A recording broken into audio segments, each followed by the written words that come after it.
الحمدللہ والصلاة والسلام علی رسول اللہ وعلی آلہ وصحبہ وموالا۔ محترم بھائیوں اور بزرگوں، السلام علیکم ورحمۃ اللہ وبرکاتہ۔ اللہ تعالیٰ کی بہت ساری نعمتوں میں سے ایک عظیم نعمت یہ زبان ہے۔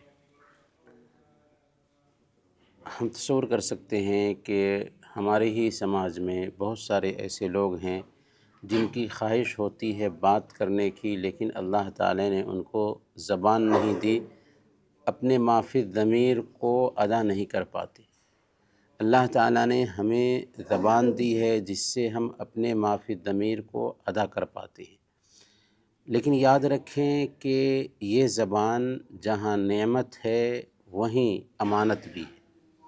اس زبان کا صحیح استعمال ہونا چاہیے۔ اللہ تعالیٰ نے یہ زبان اس لیے دی ہے تاکہ اس سے اچھی باتیں کہی جائیں، تاکہ اس سے اللہ کا نام لیا جائے، تاکہ اس سے ذکر کیا جائے، تاکہ اس کے ذریعہ اللہ رب العالمین کو خوش کرنے کی باتیں کہی جائیں۔ اگر اس زبان کا استعمال غلط ہوا تو یہ تباہی ہے، یہ بربادی ہے ہمارے لیے۔ اسی لیے حضرت معاذ رضی اللہ تعالی عنہ کو ایک دن اللہ کے نبی صلی اللہ علیہ وسلم نصیحت کرتے ہوئے کہتے ہیں کف علیک ھذا، اس زبان پہ کنٹرول رکھنا۔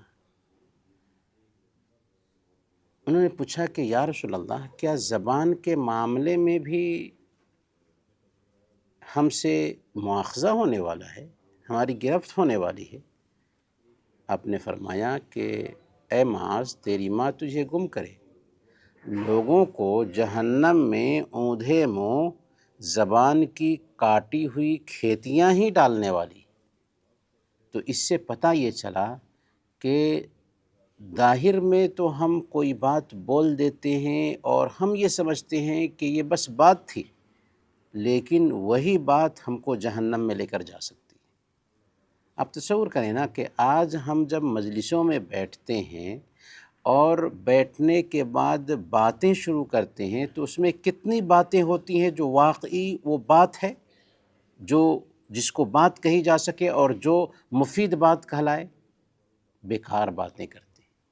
اور اللہ کے نبی صلی اللہ علیہ وسلم نے کہا من حسن اسلام المرء ترکہ ما لا یعنی، ایک آدمی کے اچھے اسلام کی پہچان یہ ہے کہ بیکار باتوں کو ترک کر دے۔ بیکار باتوں کے لیے مسلمان کے پاس وقت نہیں ہوتا، لیکن ہماری مجلسوں میں صرف بیکار باتیں ہی نہیں ہوتی بلکہ دوسروں کی غیبت بھی ہوتی ہے۔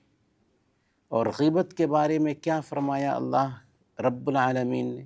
ایحب احدکم ان یأکل لحم اخیہ میتا فکرہتموہ، کیا تم میں سے ایک آدمی پسند کرتا ہے کہ اپنے سگے مردہ بھائی کا گوشت کھائے؟ یعنی ہماری مجلس میں ہمارا سگا بھائی وفات پا گیا ہو اور ہم اس کی بوٹی نوچ نوچ کر کے کھا رہے، کس کا ضمیر گوارا کرے گا؟ لیکن افسوس کی بات یہ ہے کہ اتنی سخت وعید آنے کے باوجود آج ہماری مجلسوں کا سب سے لذیذ گوشت یہی ہوتا ہے۔ ہم مزے لے لے کر کے یہ گوشت کھا رہے ہوتے ہیں اور ہمیں احساس نہیں ہوتا۔ السلسلہ الصحیحہ میں علامہ البانی نے ایک روایت نقل کی ہے کہ ایک سفر میں اللہ کے نبی صلی اللہ علیہ وسلم صحابہ کے ساتھ تھے، ابو بکر اور عمر رضی اللہ عنہما بھی تھے۔ ایک جگہ پر قافلہ ٹھہرا تو ابو بکر اور عمر نے اپنے نوکر سے کہا کہ کھانا بنا کر کے رکھنا اور ہم لوگ سو رہے ہیں۔ ابو بکر اور عمر سوئے تو ان کے نوکر بھی تھکے ہوئے تھے، ان کو بھی نیند آ گئی۔ جاگتے ہیں تو دیکھتے ہیں کہ نوکر سو رہا ہے۔ دونوں کہتے ہیں کہ دیکھو نا کیسے سو رہا ہے، جیسے ایک آدمی اپنے گھر میں سوتا ہے آرام سے۔ پھر جگایا اور کہا کہ جاؤ اللہ کے نبی صلی اللہ علیہ وسلم سے سالن مانگ کر لانا۔ خادم گیا، اللہ کے نبی صلی اللہ علیہ وسلم سے ابو بکر اور عمر کی مراد رکھی۔ اللہ کے نبی صلی اللہ علیہ وسلم نے کہا کہ جاؤ ابو بکر اور عمر سے کہہ دینا کہ ان دونوں نے کھانا کھا لیا ہے۔ دونوں گھبرا گئے، انہوں نے سوچا کہ ہم تو ابھی جگ رہے ہیں، لیکن اللہ کے نبی صلی اللہ علیہ وسلم نے کہا کہ کھانا کھا لیا، ایسا کیسے؟ دونوں آئے اللہ کے نبی صلی اللہ علیہ وسلم کے پاس، کہا کہ یا رسول اللہ ابھی ہم لوگ جاگ رہے ہیں، ہمارے خادم نے کھانا نہیں بنایا، اس لیے ہم نے آپ کے پاس سالن کے لیے بھیجا ہے۔ اللہ کے نبی صلی اللہ علیہ وسلم نے کہا کہ تم دونوں نے اپنے نوکر کا جو گوشت کھایا ہے، کیا اس سے تم دونوں کا پیٹ نہیں بھرا؟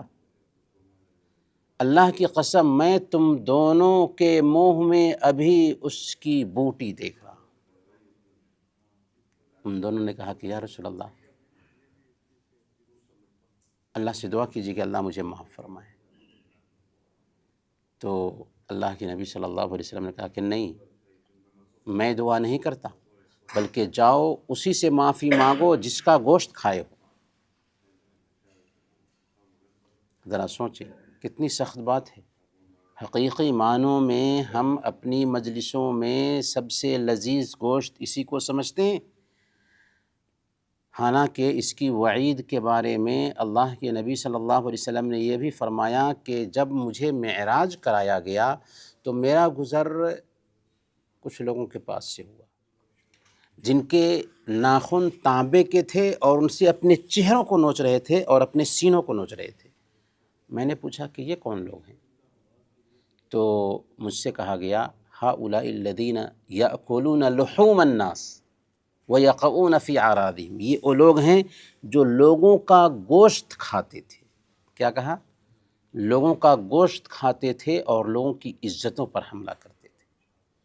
ایک مرتبہ اللہ کے نبی صلی اللہ علیہ وسلم کی بیوی سیدہ عائشہ صدیقہ رضی اللہ تعالی عنہ سیدہ صفیہ رضی اللہ تعالی عنہ کے بارے میں بتاتی ہیں کہ حسبک من صفیہ کذا و کذا، صفیہ پستہ قد ہیں اور ان کا ناٹے ہونا کافی ہے کہ آپ اتنا ان سے تعلق رکھتے ہیں۔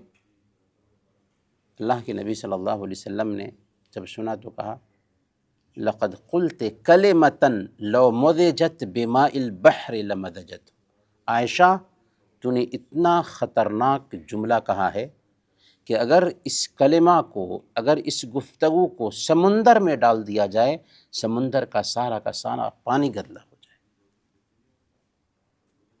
جب ایک انسان صبح کرتا ہے، سنن ابی داؤد کی یہ روایت ہے، تو جسم کے سارے اعضاء و جوارح زبان سے التجا کرتے ہیں، اتق اللہ فینا فانما نحن بک، اے زبان ہم سب کا خیال رکھتے ہوئے ہم سب سے اللہ کا ڈر رکھنا، ہم سب کے بارے میں اللہ کا ڈر رکھنا، کیونکہ ہم تمہاری وجہ سے قائم ہیں۔ اگر تو ٹھیک رہے گی ہم سب ٹھیک رہیں گے، تو خراب ہو جائے گی ہم سب خراب ہو جائیں گے۔ اور یہ بات یاد رکھیں کہ زبان جو ہے نا دل کا آئینہ ہوتا ہے، دل میں جو ہوتا ہے وہی زبان پر آتا ہے۔ اگر دل صحیح ہوگا تو زبان صحیح ہوگی۔ تو اسی لیے ہمیں چاہیے کہ زبان کو لگام دیں۔ ہمیں سوچنا چاہیے کہ یہ زبان کی کاٹی ہوئی کھیتیاں ہم کو جہنم تک پہنچائیں گی۔ اللہ تعالیٰ سے دعا ہے کہ اللہ تعالیٰ ہم سب کو زبان کی حفاظت کرنے اور زبان سے صحیح باتیں کرنے کی توفیق عطا فرمائیں۔ آمین و صلی اللہ علی نبینا محمد وعلی آلہ وصحبہ۔